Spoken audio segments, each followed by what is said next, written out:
recently there's been theories claiming that celebrities are secretly being cloned and replaced. And these theories have been around for a very long time, claiming multiple celebrities are secretly clones. You ever wake up and feel like your favorite rapper came back from jail acting like a completely different species? Because that's exactly what people said about Gucci Mane. The man who walked into prison a menace and walked out looking like he was built in a lab with an Apple warranty. But now, Nicki Minaj just dropped a bombshell that might finally explain everything. And it's way deeper than a glow-up. She's claiming that the real Gucci Mane might not even exist anymore, and that the version we see today is a clone. Yeah, you heard that right. The Barb's queen herself might have just exposed one of hip-hop's darkest secrets. From facial changes to speech patterns, from his mysterious handler wife to industry cover-ups, the internet's been screaming it for years, but nobody with real power dared to confirm it. Until now, Nicki says the switch wasn't a rebrand, it was a replacement. And when Nicki talks, people listen, especially the people she's warning. Because if what she's saying is true, then we might be living in an era where the industry doesn't just cancel you, it rebuilds you. And trust me, this story gets terrifyingly real. Let's rewind this madness before the internet melts completely, because Nicki Minaj didn't just throw shade.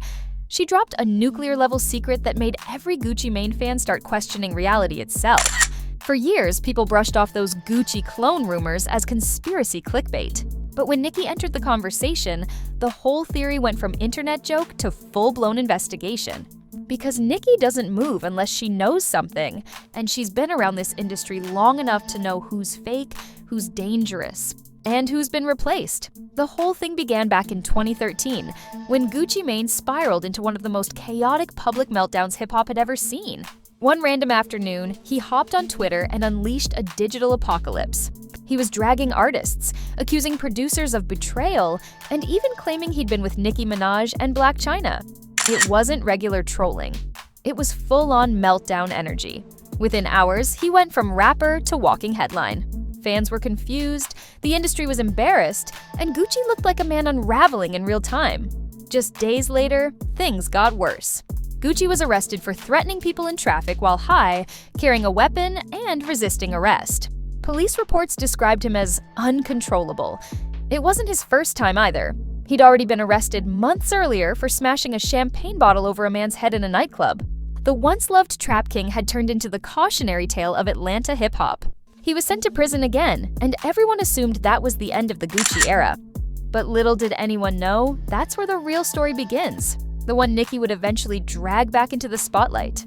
While locked up, Gucci was supposed to be reflecting, detoxing, and preparing for a comeback. But what came out 2 years later didn't look or sound like the same man. The Gucci who went in was bloated, angry, chaotic, and barely coherent. The Gucci who came out looked like he'd just stepped off a fitness magazine cover. His teeth? Flawless. His skin? Radiant. His voice? Softer, smoother, and somehow polite? People didn't say glow up. They said government project. Fans immediately noticed the difference.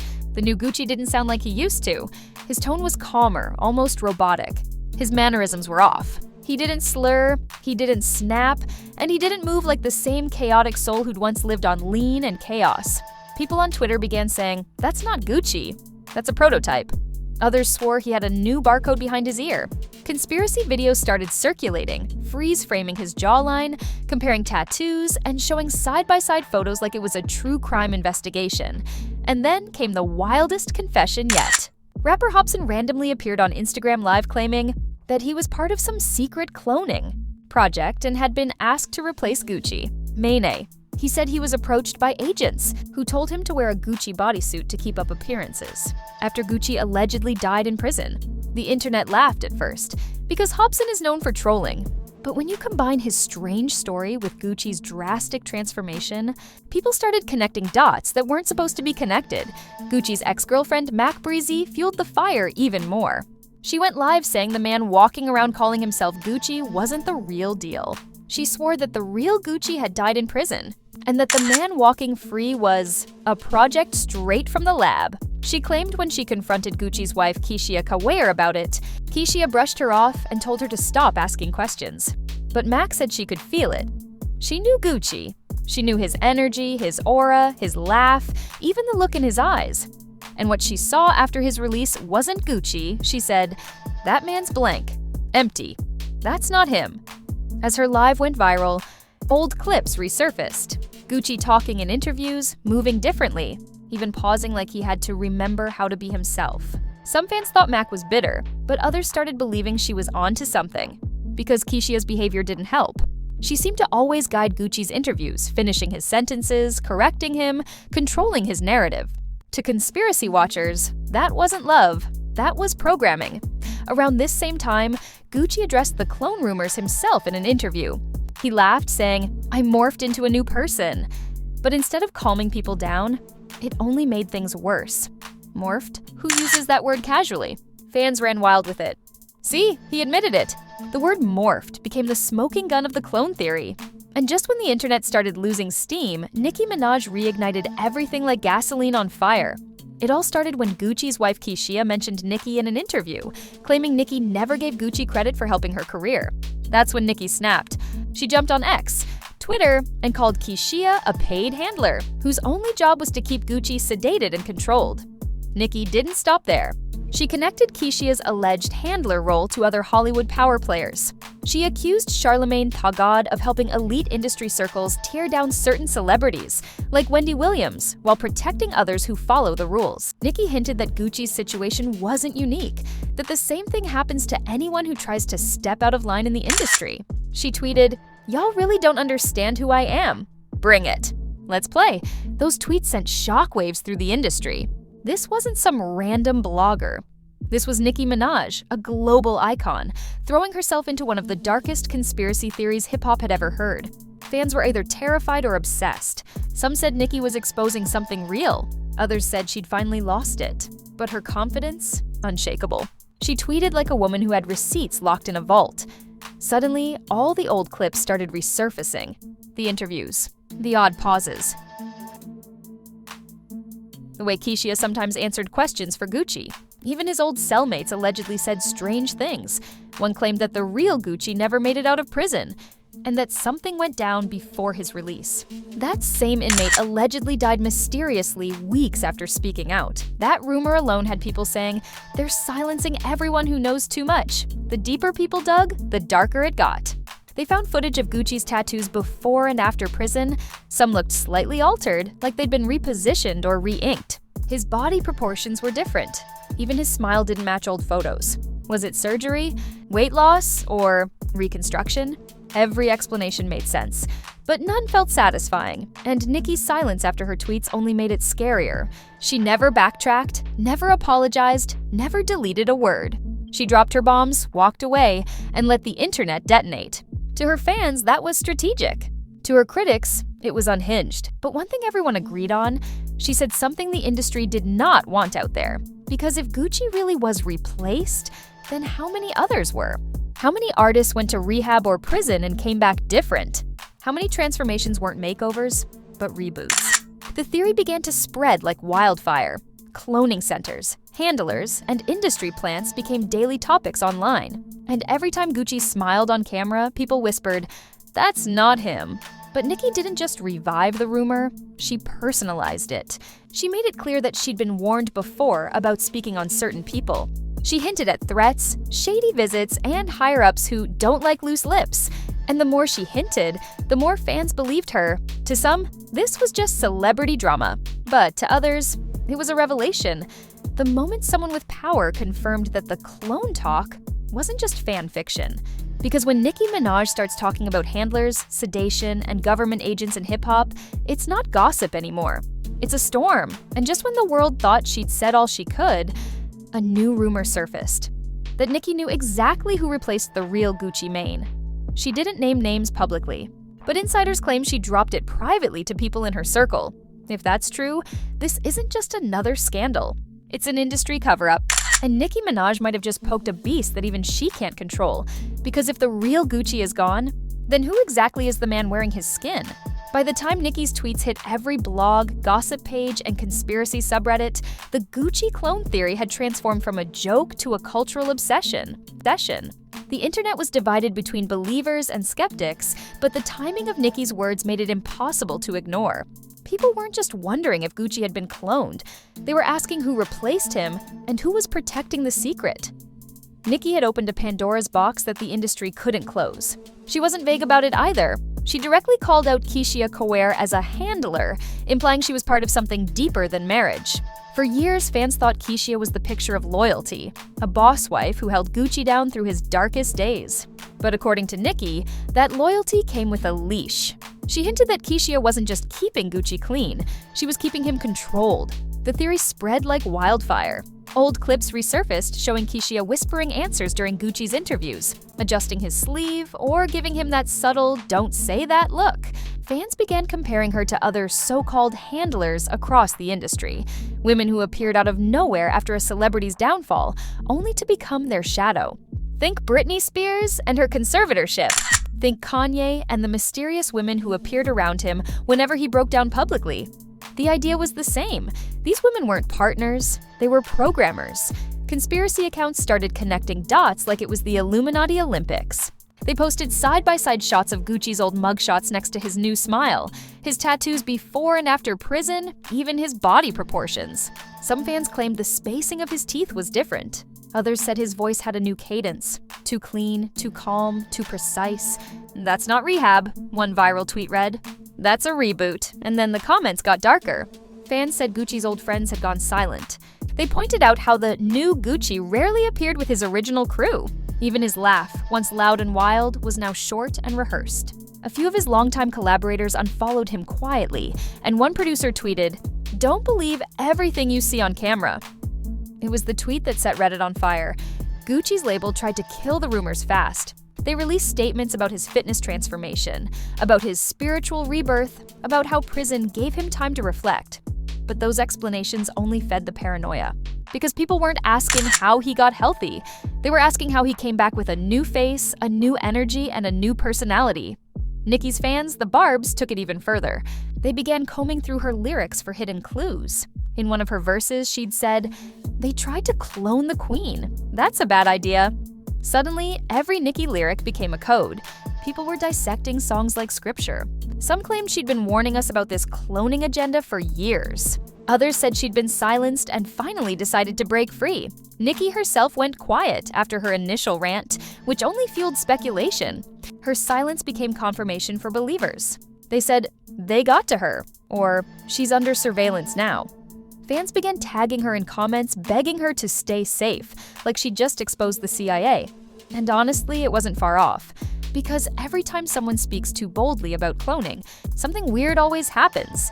A hacked account, a deleted tweet, or a mental health break. While the public went into chaos, more old faces began crawling out of the woodwork. Gucci's former associates claimed that before his release, things got weird. The day before he was supposed to walk free, guards allegedly moved him to another facility for processing. No one saw him leave. When he came out, he had perfect teeth, a lighter complexion, and a completely new accent. One of his cellmates supposedly told a YouTuber, "Gucci didn't come home that day. Somebody else did." That cellmate was found dead a few months later under mysterious circumstances. Mainstream media brushed it off as rumor. But in the world of hip-hop conspiracy, that's code for they're hiding something. Because even if the clone theory sounded insane, too many little details just didn't add up. And then came the wildest twist. Nicki allegedly told a close friend during a studio session that she knew exactly who replaced Gucci Mane. That friend leaked to a gossip blog claiming Nicki had seen documents during her Young Money days, linking Gucci's case to a government project that monitored high-influence rappers. Supposedly, certain celebrities were tagged as high volatility because of their cultural reach.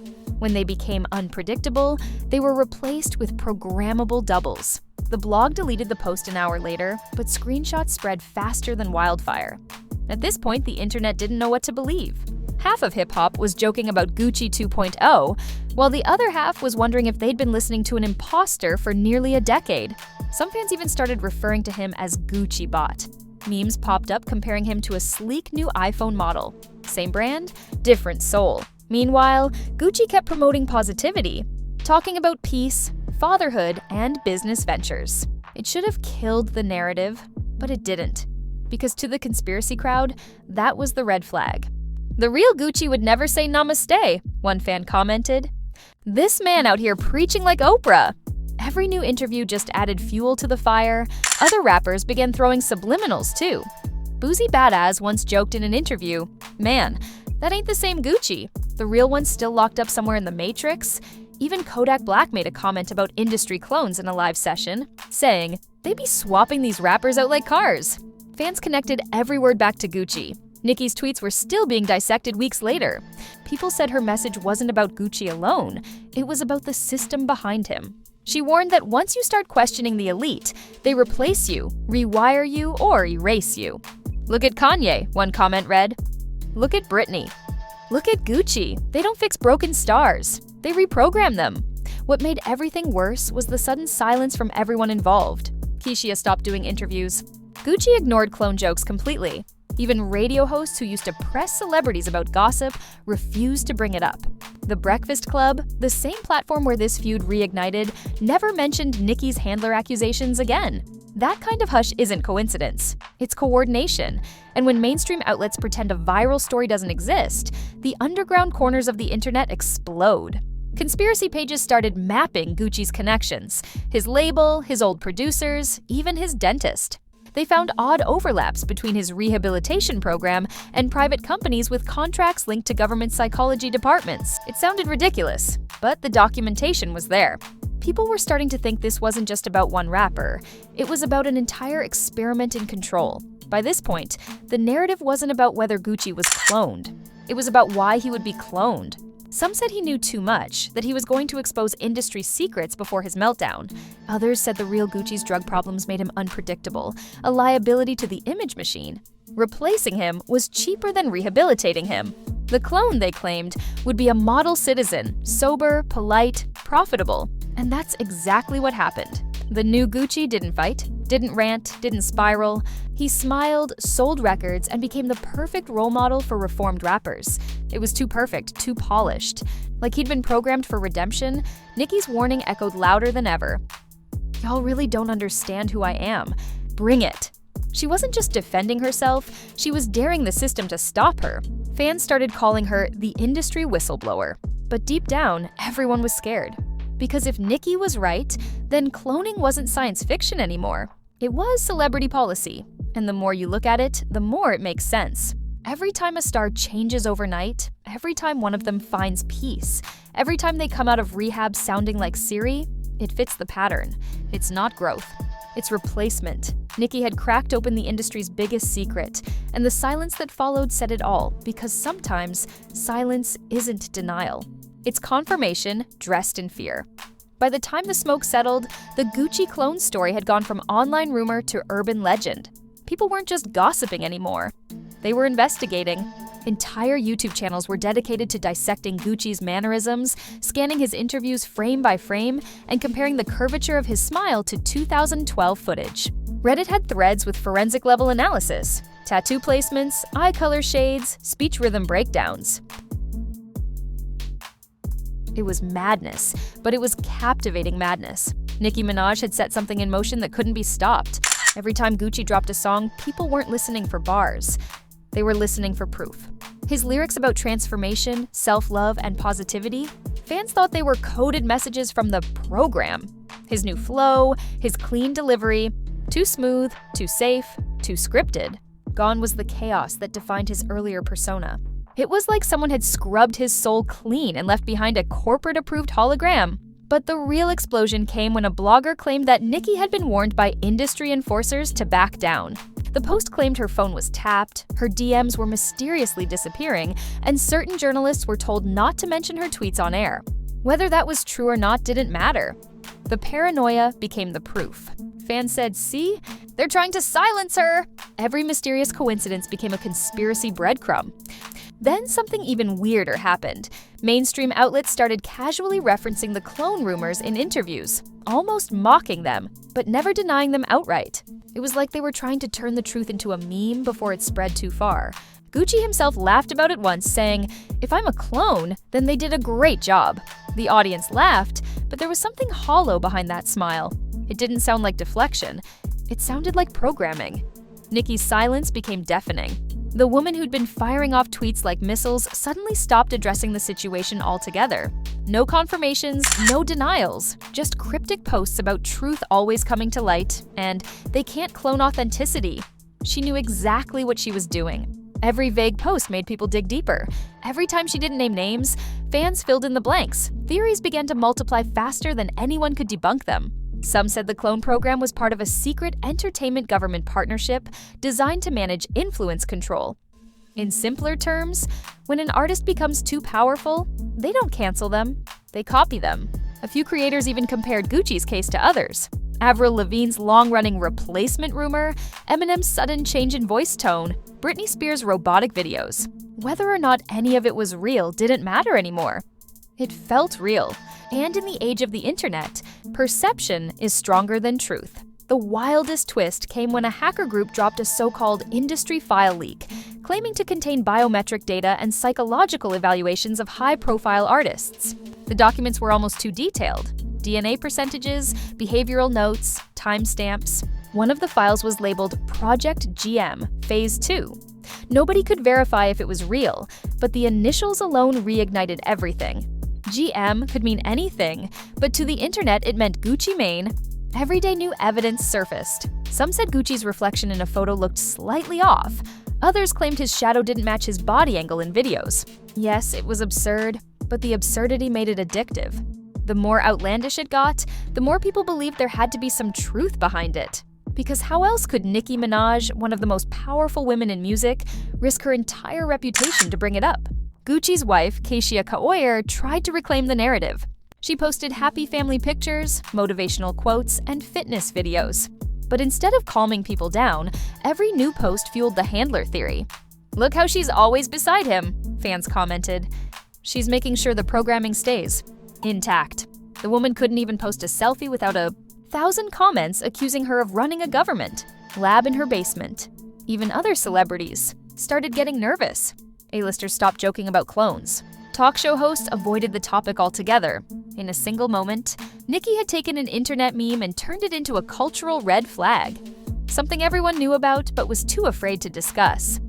Then came the night Nicki went live on Instagram after weeks of silence. Millions tuned in, waiting for her to spill more secrets. But instead of confirmations, she just smiled and said, "The industry doesn't clone people, it clones personalities." Then she winked and ended the live. That single sentence became a mantra for conspiracy culture. Clone personalities became the phrase of the decade. Every fan interpreted it differently. Some said it meant mind control, others said it meant manufactured image management. Either way, Nicki had just made herself the most talked about whistleblower in music. Gucci, meanwhile, tried to act unbothered. He promoted his new projects, smiled for the cameras, and doubled down on his positivity campaign. But the more enlightened he tried to seem, the creepier it felt. Fans weren't inspired anymore. They were uneasy. "He talks like someone rehearsing empathy," one comment said.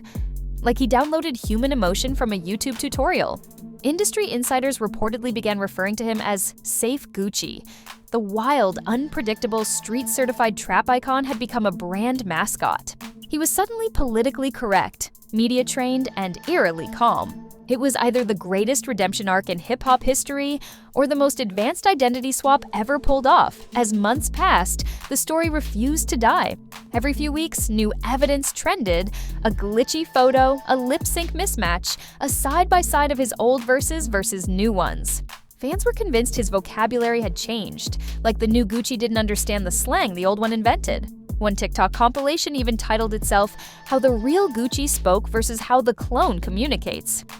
Millions watched, debating like it was a court case. Nicki never revisited the subject directly again, but her impact was irreversible.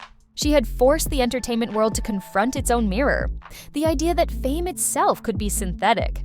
That what we see isn't art, it's architecture. That celebrities are not born, but built. And in an era where technology can create deepfakes, AI voices, and digital doubles, the idea of a cloned rapper didn't sound so impossible anymore. For Gucci, the legacy was permanently split in two. There was old Gucci, raw, reckless, authentic chaos, and new Gucci, refined, robotic, perfect. People didn't even debate his music anymore. They debated his existence. The line between transformation and replacement had been permanently blurred. And for Nicki Minaj, the aftermath was double-edged. Some hailed her as brave for speaking up. Others called her paranoid. But one thing was undeniable. She'd made everyone question what they were watching. Every artist who disappeared for rehab, every public apology that sounded a little too scripted, every come-up that seemed too clean, fans now looked twice. What started as a meme about Gucci Mane turned into a movement about manufactured reality. And Nicki Minaj, whether intentionally or accidentally, became its prophet. In the end, maybe that's the real message she was sending. It's not about Gucci. It's about the fact that in a world built on illusion, even your favorite rapper might just be a rebooted version of himself. Because if the real Gucci Mane is gone, then maybe we've all been listening to his replacement. Not just in music, but in life. And once you see it that way, the question isn't who's cloned anymore, it's who's still real. And that, right there, is the kind of story that makes Hollywood horror movies look like bedtime stories. Nicki Minaj didn't just gossip. She cracked open a vault that rappers pretend doesn't exist. The Gucci Mane we see today, maybe he's evolved, maybe he's enlightened, or maybe he's engineered. But one thing's for sure. When Nicki speaks, the industry gets nervous. And when she hints that your favorite rapper might be a government project, the internet doesn't sleep for weeks. But let's be real. You're not here for peace, you're here for chaos. You want more secrets, more theories, more proof that fame might not be real anymore? So do what legends do. Smash that like button like it owes you hush money, drop your wildest clone theory in the comments, and hit subscribe before they replace this channel too.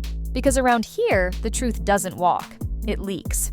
Every day, another celebrity comes back from vacation looking like they were manufactured in a TikTok lab. Every week, a new glitch in the matrix pops up in Hollywood interviews. And on Scandal Spark, we don't just report it, we ignite it. So stay tuned, stay skeptical, and keep your third eye charged. Because the next name on the cloning list might already be trending. And when it drops, you know exactly where the fire starts. This isn't gossip. This is Scandal Spark, where the stories burn hotter than the truth itself. Stay watching, stay questioning, and remember, in this world, fame doesn't fade. It gets replaced. Fame doesn't fade. It gets replaced.